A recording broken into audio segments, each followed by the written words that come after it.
Langsung saja kami akan mengajak Anda untuk menuju ke Gedung Kejaksaan Agung untuk memperbarui informasi terkait perkembangan penyidikan kasus yang menjerat mantan Japitsus Febri Adriansyah, pemirsa. Sudah ada reporter kami Berita 1, Mita Hapsari dan juru kamera Ade Suherman di sana. Selamat siang, Mita Hapsari. Pasca ditetapkan sebagai tersangka, mantan Japitsus Febri hingga kini belum kunjung terlihat. Lantas, kapan rencana pemeriksaan Febri sebagai tersangka oleh penyidik Kejagung, Mita? Ya, selamat siang Vini dan juga pemirsa Berita 1.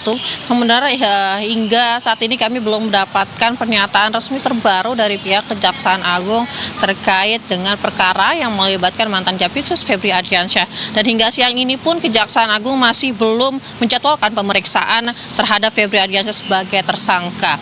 Karena memang disampaikan oleh Kepala Pusat Penerangan Hukum Kejaksaan Agung Anang Supriyatna bahwa penyidik masih mempelajari seluruh administrasi perkara yang baru diserahkan pihak kepolisian. Berkas yang dimaksud termasuk juga berupa berita acara pemeriksaan, barang bukti, serta alat bukti lainnya. Kejagung juga menegaskan pemeriksaan baru akan dilakukan setelah seluruh dokumen dan barang bukti yang diterima lengkap dan dipelajari secara menyeluruh. Kalau bisa saya sampaikan juga, Vini dan juga pemirsa, baru saja tadi di kawasan gedung Jampitsus komplek gedung Kejagung ada sebuah mobil yang datang yang tadinya diperkirakan kehadiran dari tersangka Febri Adriansyah, namun ternyata saat didatangi ternyata mobil tersebut berisi barang bukti yang masih belum bisa dikonfirmasi apa saja isinya. Dan selain itu Kejagung juga memastikan Febri masih berada di Indonesia dan Febri pun telah dicekal ke luar negeri dan bersikap kooperatif selama ini dan berada dalam pantauan penyidik. Vini. Baik, belum ada rencana untuk diperiksa begitu daripada yang bersangkutan. Lantas adakah pihak-pihak lain yang juga akan diperiksa dalam waktu dekat terkait dengan kasus yang menjerat ex-Japitsus Febri ini? Dari informasi yang terbaru yang Anda himpun, minta. Ya, Vini, Kejaksaan Agung memang memastikan akan membentuk tim penyidik khusus untuk menangani perkara ini. Tim tersebut akan diisi penyidik yang dinilai tidak memiliki potensi konflik kepentingan terhadap mantan Japitsus Febri Adriansyah.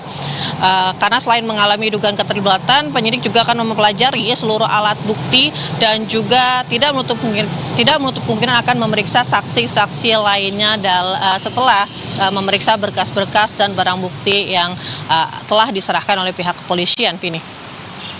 Ya, Mita, meski telah ditetapkan pelaksana tugas pengganti Febri, adakah informasi siapa sosok yang akan mengisi posisi Jampitsus definitif yang ditinggalkan oleh Febri? Ya, Vini, memang akhir-akhir ini bermunculan kabar burung bahwa adanya nama-nama yang bermunculan akan menggantikan Febri Adriansyah sebagai Jampitsus definitif. Namun hingga saat ini posisi Jaksa Agung Muda Tindak Pidana Khusus hingga saat ini masih belum dikonfirmasi mendapatkan keputusan mengenai pejabat definitif yang menggantikan Febri Adriansyah. Namun demikian memang Kejaksaan Agung masih menunjuk Jampitsus pelaksana tugas yakni yang bertugas sebagai Panwas juga sekaligus memeriksa dan melanjutkan perkara yang telah dilakukan oleh Jampitsus selama ini. Vini. Baik, terima kasih atas laporannya Mita Hapsari. Selamat bertugas kembali.